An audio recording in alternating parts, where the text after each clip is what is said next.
Terceira parte de Ritas Brasil, Rabino Shmuel, dia 23 de Shvat, completando a porção de ontem. Dia 23 de Shvat, capítulo 27.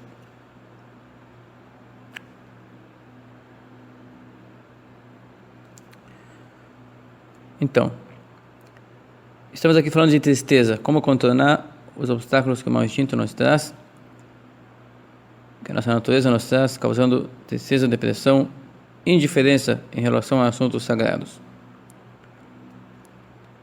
Então, às vezes a pessoa está mal-humorada, se a tristeza vem não por estar preocupado por ter feito pecados.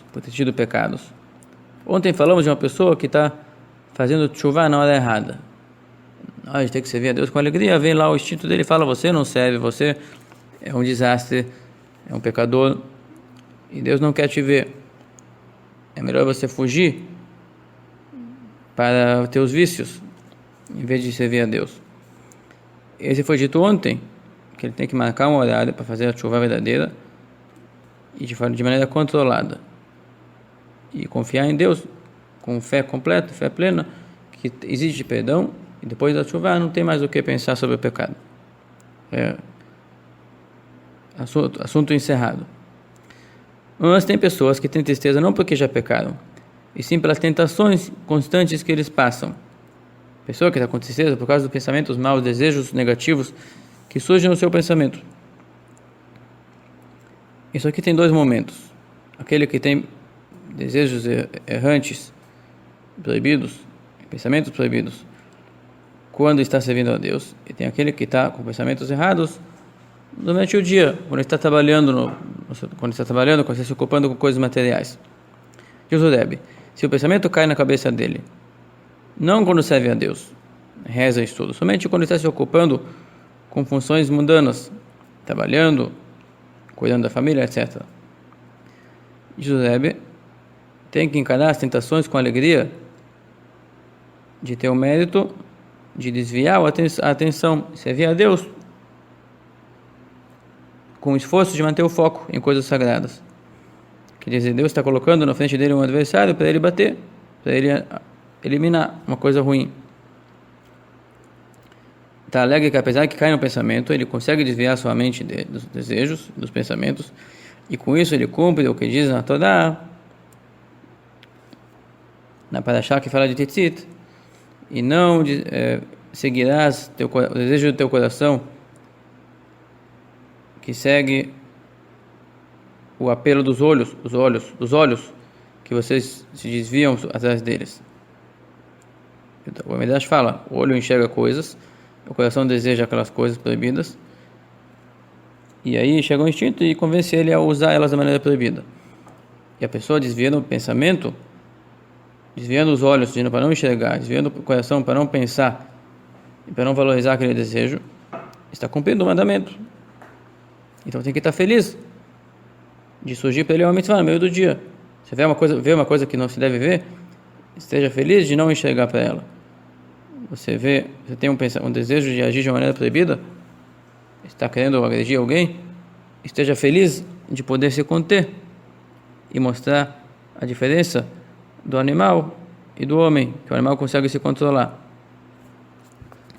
E isso é o serviço a Deus. E essa frase ali, não sigam o teu coração e seus olhos, não fala de justos. Os justos não se desviam de qualquer maneira atrás de erros. Se trata de Benonim, intermediários, que, como explicamos no início do Tânia, que quem não é justo, ele tem um lado mal forte, ele deseja as coisas ruins. Caem na cabeça dele, então são intermediários, do tipo padrão de pessoas, que surgem na sua mente pensamentos de adultério ou de imoralidade sexual na sua mente.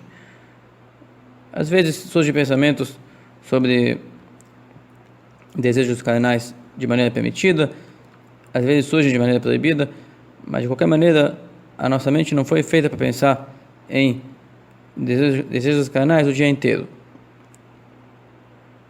Deus não fez ela para isso, por um lado, mas o coração puxa para esse lado, que a pessoa esteja mergulhado nisso. E quando a pessoa desvia a sua atenção desse assunto, ele cumpre essa ordem divina: não siga teu coração, não siga teus olhos, que te levam no caminho da prostituição, te desviam do caminho. E ao cumprir esse mandamento, vale o que dizem os sábios: aquela pessoa que senta, fica parada e não aproveita uma oportunidade de fazer um pecado, ele deixa de fazer pecados, dá-se para ele uma recompensa tão grande quanto ele tivesse feito uma mitzvah ativa. Digamos que é a mesma mitzvah de quem senta e não olha para onde não deve se olhar, e não deseja, não fica pensando em prazeres corporais que deixam a pessoa semelhante ao animal naquele momento. Não pensa nesse caminho, não se prostitui no pensamento. É tão recompensado quanto a pessoa que correu e suou para construir uma sucá, correu e suou para colocar um tefilim no braço dele mesmo ou no braço de outros judeus. É tão importante, querido, e tão recompensado quanto. E por isso a pessoa deve se alegrar de ter a oportunidade de cumprir o mandamento. E tem que se alegrar nas abstinências que Deus ordenou, tanto quanto se alegramos quando temos uma oportunidade de fazer uma mitzvah querida, importante, uma mitzvah ativa.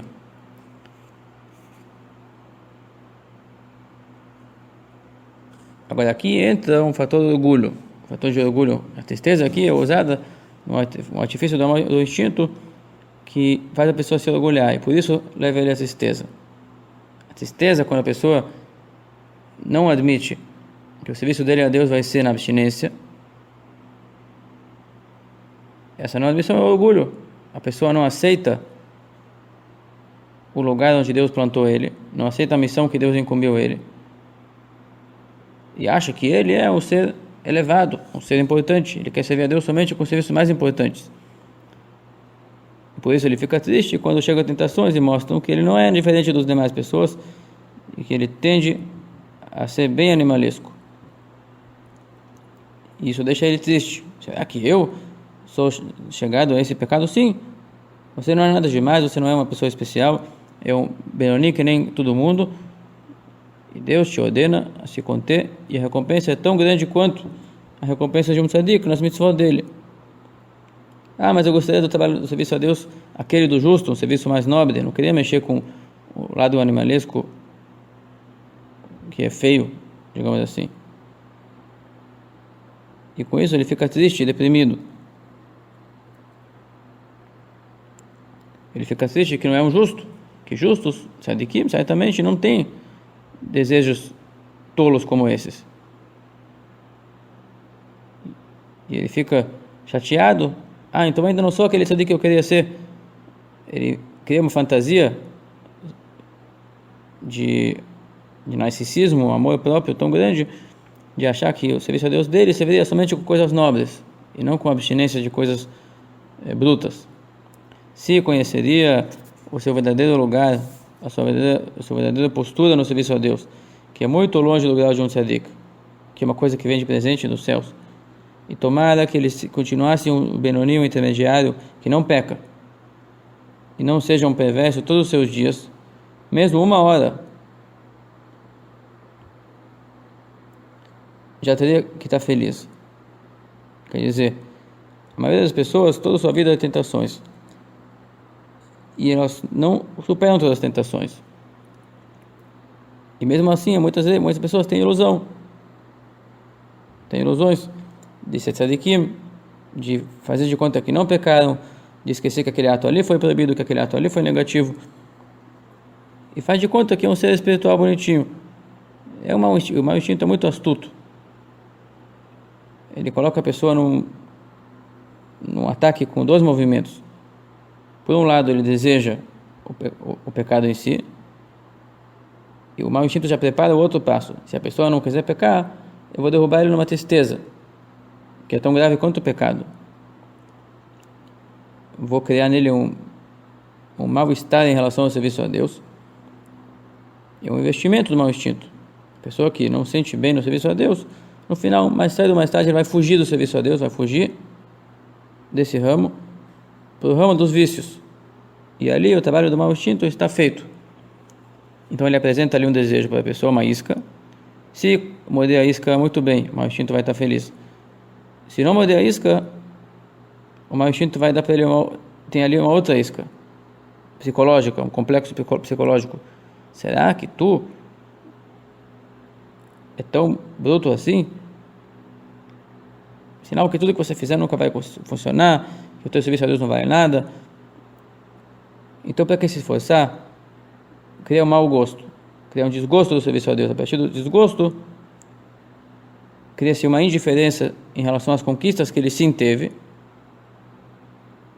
Como falamos, mau instinto, tudo que ele quer é indiferença em questões sagradas. Então ele desvaloriza as conquistas benignas porque ele faz tudo ou nada. Já que tu não é justo, então você não é nada. Claro que isso aqui é uma coisa errada. Isso aqui é um complexo mental que o instinto nos traz. Devemos saber e assumir. Somos sim Benonim, somos testados com as coisas mais grotescas do mundo.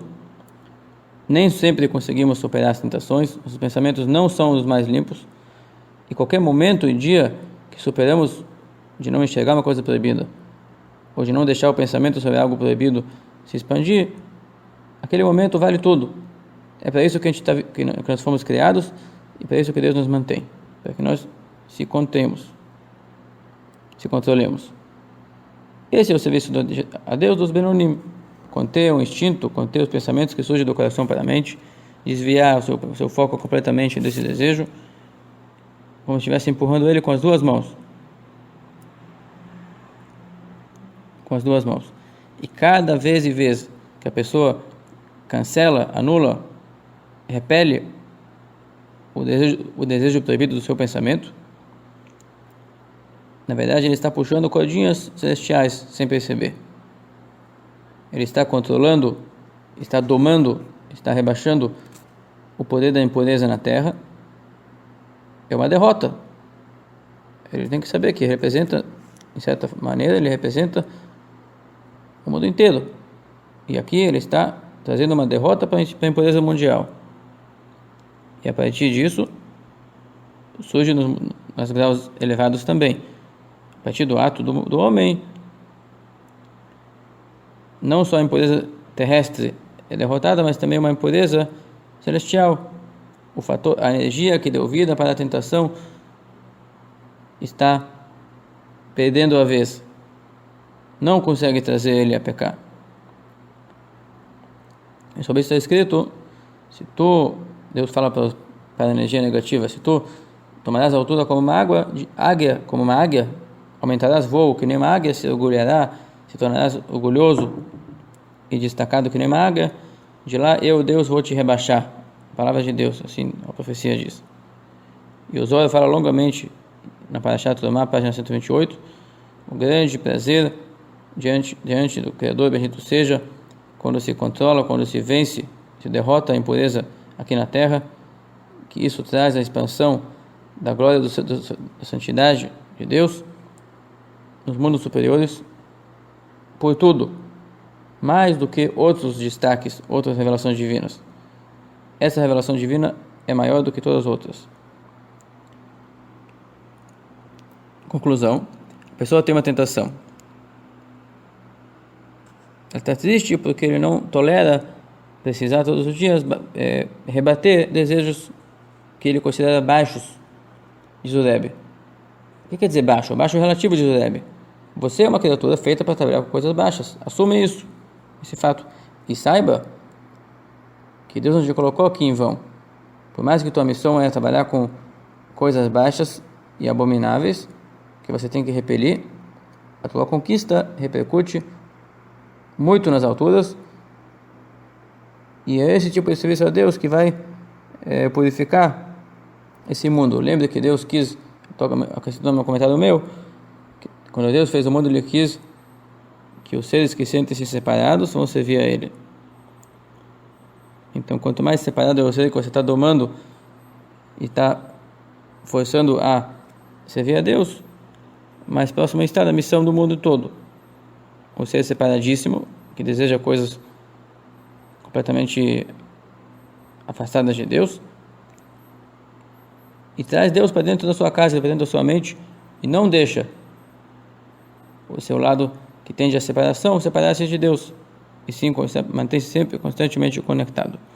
Até aqui a posição do dia 23 de Shvat.